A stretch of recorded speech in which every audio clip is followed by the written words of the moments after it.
Last time we talked about using vinyl computer cut paint masks on curved surfaces, and I showed you the main reasons why I don't like to use vinyl when it comes to working on a curved surface.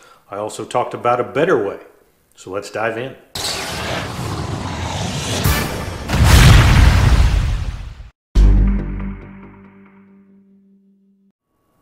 I was asked about using Frisket film after I posted the previous video.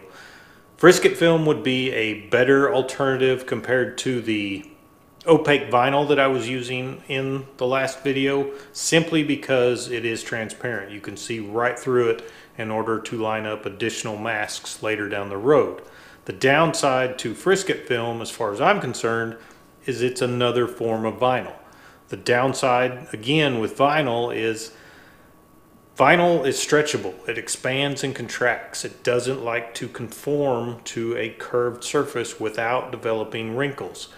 You can smash those wrinkles down initially, but because vinyl will expand and contract, they will creep back up on you. Even if you cut it with a razor blade and push it down, there's still a chance that that material will try to lift on you. So you have to stay on top of it in order to prevent paint getting underneath the vinyl where you don't want it. And that doesn't necessarily take a long time. It can happen as quickly as 30 minutes to an hour. So you have to stay on top of it.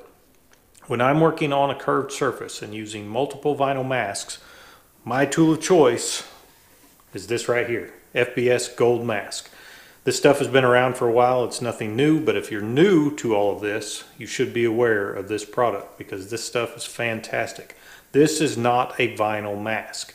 It's a paper-based mask. It's essentially exactly the same as their KUTG gold tape, just in a 24-inch roll, and you can get them smaller than 24 inches wide as well. I'll leave a link in the description below where you can pick some of this stuff up. There are great advantages to using a paper-based mask for this purpose. So to discuss all of those, let's go to the tank. I apply the mask the same way we applied the vinyl mask in the previous video. I remove the backing sheet first and apply the mask directly to the surface that I'm working on, in this case a motorcycle tank.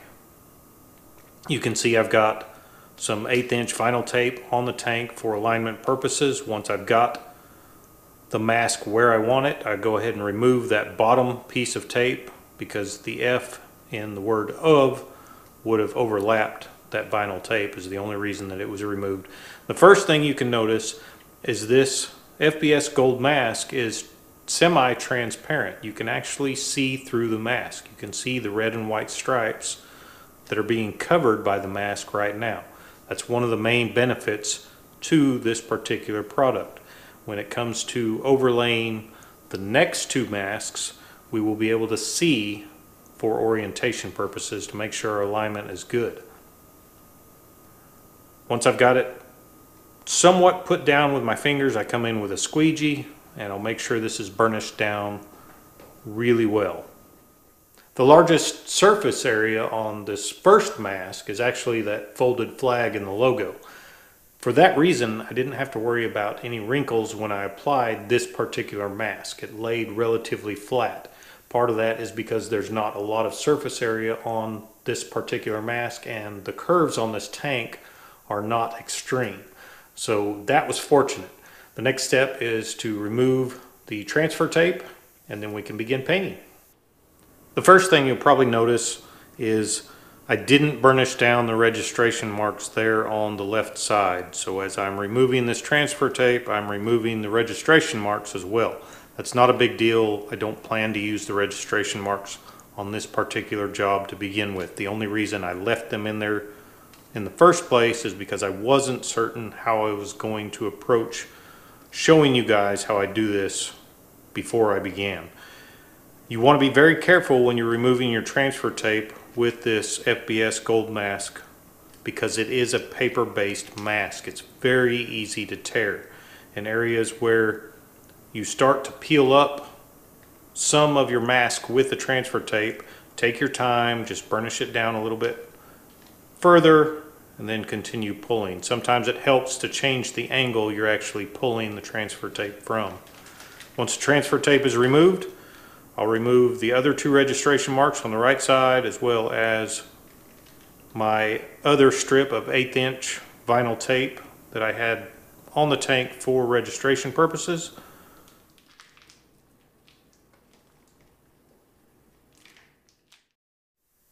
This mask is obviously a negative. It's actually covering the logo that we want to paint, and I did that for a reason. I wanted to add a drop shadow to the logo just to set it apart from the rest of the graphics that are already on this motorcycle. This logo is relatively small on the sides of this tank. In order to come in later and add a drop shadow freehand, it would take a considerable amount of time and a lot of concentration to get that done. It's a lot easier to use the mask to your advantage, especially when you're going to use a mask to render the logo in the first place. So I chose to use a mask in order to allow myself a lot easier time painting the drop shadow. That will also assist me in lining up the second mask, which I'll explain here in just a little bit. The idea behind creating a good drop shadow is it should be soft. I'm using a transparent black that has been cut 1-to-1 with UVLS gloss clear, which makes it even more transparent than it is straight out of the bottle or reduced. I'm aiming for about half the coverage on the actual mask itself and half the coverage on the tank. That gives me a good drop shadow, and you want to keep it soft. You still want to be able to see some transparency in your shadows. You don't want a blacked out shadow. Although some of the shadows on the rest of this tank that were put in place by the previous artist are a little bit darker than I would prefer, I still want to keep the drop shadow on the logo itself relatively soft. The rest of the shadows that I added to this tank during the repair process, I tried to emulate what the original artist did. Once the drop shadow has been rendered, we can move on to applying the second mask for the logo. The second mask is essentially the same mask as the mask we used for the drop shadow, it's just the reverse. So instead of using the negative, we'll be using the positive. That's the very outer border of the entire logo, which will allow me to come in with the custom mixed base coat white, followed by the silver. These are the same colors that I used during the repair process on the rest of the tank and this front fender, which you can find on the videos previously. This is where it gets a little bit tricky. I talked about in the last video how applying a mask to a curved surface actually distorts that image, because you can't always apply the mask perfectly flat. You're going to get wrinkles, and that's going to change the image slightly. In this case, the tank is not curved very much at all, so it's probably not a huge factor in this case, but I'm going to play it on the safe side anyway. So there's a couple things to point out here. For one, I don't have any registration marks. I'm actually going to use the previous mask as my registration. The other thing is I've cut the mask into separate pieces to make it easier to line everything up and avoid that distortion, because in this mask we have a larger surface area. I'm going to be dealing with some wrinkles. So let's get started. So you'll see that I've cut this first portion of the mask down to just the actual folded flag portion of the logo. My goal here is to slightly put this on off a little bit to the left and off a little bit to the bottom. What I'm trying to do is slightly overlap the drop shadow we created just a few minutes ago to ensure that I don't have any negative space between the drop shadow and the actual logo, because that just looks wrong. One nice thing about this FBS Gold mask is you can reposition it several times if you need to. You can see it took me a couple times to get it to the point where I was happy with the alignment. As long as you don't burnish it down heavily, you can lift it back up and then reapply it. You can see right there I'm starting to get a pretty nasty wrinkle on the right side of that folded flag. That is compounded by the fact that we have the transfer tape. I'm using a vinyl-based clear transfer tape over the top of this mask. The vinyl-based transfer tape doesn't allow the mask to sit down just like any other vinyl-based product would do. But once the vinyl transfer tape has been removed, you can actually burnish those wrinkles down and they will lay relatively flat. And the great thing about this paper-based mask is you don't have to worry about those wrinkles trying to lift back up on you while you're actually painting. Again, I'll come in and burnish all this down before I remove the transfer tape.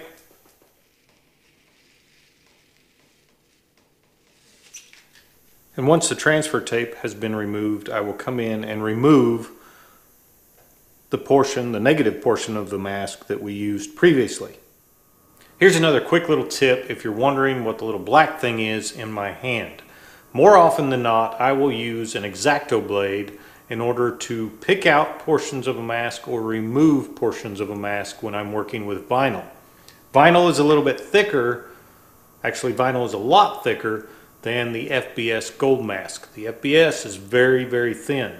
You run a greater risk of running an X-Acto blade or a razor blade into your paint and scratching it when you're using the gold mask versus the vinyl. It's still a risk with the vinyl, but it's a little bit less of a risk. So what I use more often than not when I'm using the gold mask are these little plastic razor blades. These things are awesome, and you can really pick at your mask without risking your paint job. I'll leave a link in the description below where you can pick these up. These are a great thing to have in your studio. Picking up where we left off, you can see I separated the word folds next. I wound up separating all three words into their own little section of this mask. The application is exactly the same as what we just did, so we'll move along. When it comes to masking off the areas that we don't want to get paint on, you can see I covered the registration marks in the mask itself with some tape. And now I'm using some of that 1/8 inch vinyl fine line tape to go over the seams where I cut the mask apart just to make sure. Some of these were overlapping. I'm pretty sure I was okay, but just to be on the safe side, I go ahead and cover them with the vinyl fine line 1/8 inch tape to be certain that I won't get any paint where I don't want it. When it comes to masking off the outer perimeter of the mask, you'll see that I don't mask off the entire fuel tank. It's really not necessary when you're using an airbrush. The airbrush doesn't give off enough overspray to get wet paint on the back side of the tank. You may get some dry overspray on the back side, and that's no big deal. You can just take a tack rag and wipe that right back off. So all I did was masked off the outer perimeter of the actual mask itself with some sheets of 8.5 by 11 paper that was cut in half. When I do this, what I'm doing is I've masked to the edge of the actual mask itself. At the corners, I will pull the paper in and then tape it in place.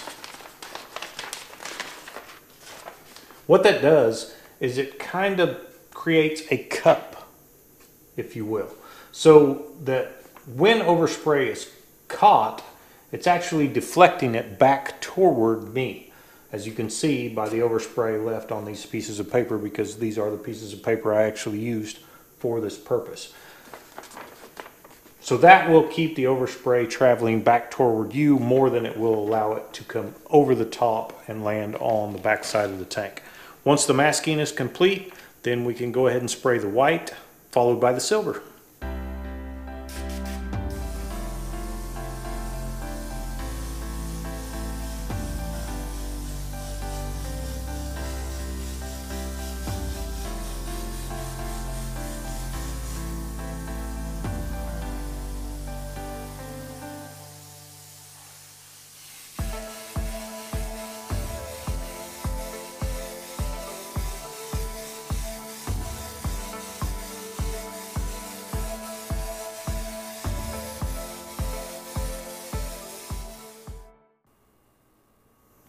Once the white and the silver have been sprayed, then we can remove everything. So it should look something like this. It's important to note that anytime I am painting and using masking techniques, I will wait a minimum of 1 hour. Sometimes it's a little bit longer than that just because I've got other stuff going on, but I wait a minimum of 1 hour before I either remove masking materials or apply additional masks. That just gives the paint extra time to cure, to harden up before you start manipulating it with either a fingernail or the plastic razor blades or an X-Acto knife. I raved about the plastic razor blades just a little bit ago. Don't get me wrong, you can still scratch the paint with those plastic razor blades if you're not careful, but you stand a lot better chance not doing that if you allow that hour before you start working on it again. From this point, we will repeat the same process all over again with the final mask, which is the blue mask. Again, this is the exact same process we used to apply the second mask. I've cut this mask into 4 separate sections and applied each one of them individually. This is where the semi-transparent nature of this mask really comes in handy. I've got a very thin, about a 1/16 of an inch outline of silver around the blue on this logo just to help it stand out against the graphics that are already on this tank. Being able to somewhat see through this mask makes it so much easier to line all of this up.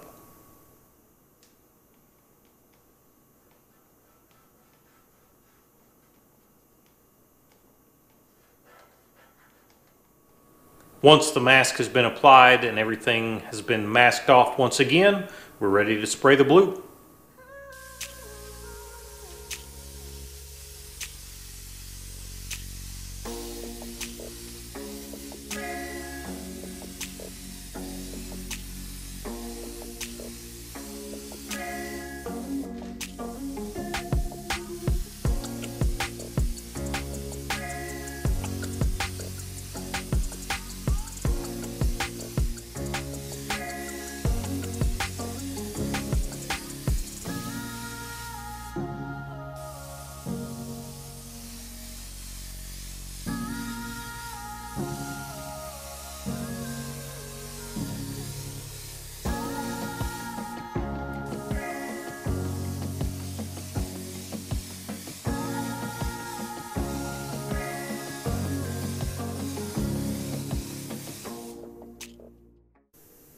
And that, my friends, pretty much wraps this one up. All that's left to do from that point is to unmask everything, and this is the end result on my end. I did come in and add a few specular highlights just to tie it in with the existing graphics that were already on the tank. I also came over the top of it with a few coats of UV-LS Gloss Clear. Then I came back after that was fully cured and dry sanded that with 600 grit sandpaper just to get rid of some of those masked paint edges. They were pretty severe because I used so many coats of the white and the silver. I hope you guys got something out of this. In closing, take your time when you're doing something like this. Make sure you get everything lined up exactly the way that you want it. Sometimes that means you have to peel that off and cut another mask. It happens. But make sure you've got it right before you actually start applying paint, because it's a lot easier to fix before you put paint onto the surface if something is a little bit off. Check your work thoroughly 2 or 3 times. Make sure that you don't leave one of those little pieces of mask still on the surface. That can create a nightmare to repair, especially if it goes all the way to the final clear coat. I talked about the plastic razor blades. Those are a great investment. It's a lot safer trying to remove pieces of masking material from the surface that you're painting with a plastic blade versus a steel sharp blade. I'll leave links in the description below to the products that I used in this video. Again, this was all Createx water-based paints. You can do some pretty amazing things with the water-based paints. I haven't found anything that I could do with solvent-based paints that I can't do with a water-based paint. So in closing, I'm pretty happy with the result on this. Again, I hope you guys got something out of this. If you did, remember to like, subscribe, and share. I'm Trevor with Wicked Art Studio. I'll see you guys next time.